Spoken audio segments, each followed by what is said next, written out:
मासरे छोटिया कथा नुह आज्ञा गाँव रे आज्ञा शिव मंदिर प्रतिष्ठा करिया छोटिया कथा नुह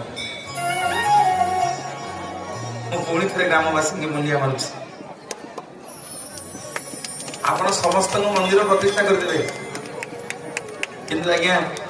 चंद्रशेखर को बसैवा छोटिया कथा नुह आज्ञा अकर्म कर्मदायक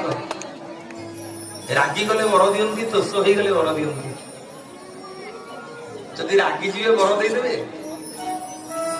जदि तोष हो वर देदेवे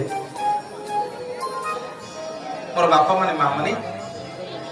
दिने देवी पार्वती पचारे कहले प्रभु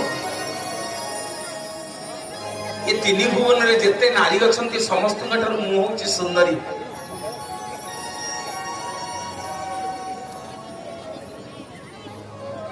पार्वती बड़ी सुंदरी कहीं नहांती दिने भगवान निकट में कैलासपुर कहते माँ जे स्वामी ये तीन भुवन में जेते नारी अच्छा समस्त मु सुंदरी मो भाई गोटे सुंदरिया स्त्री की तुम पाइच ठाकुरी मो मन गोटे प्रश्न थिला ना कौन पचारना माँ मैंने ये शुभुची शुभुची टे हुड़ा हुड़ी देल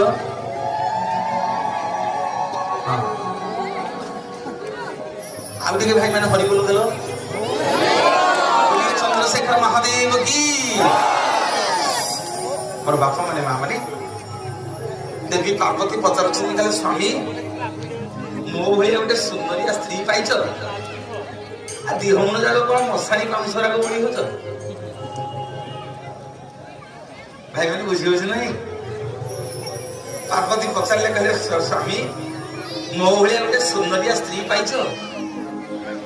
ये दिहमन जाक मशाणी पांचड़ा कौन बड़ी हो प्रभु तमें पूरा त्रिभुवन नाथ तमें पूरा ये संसार मालिक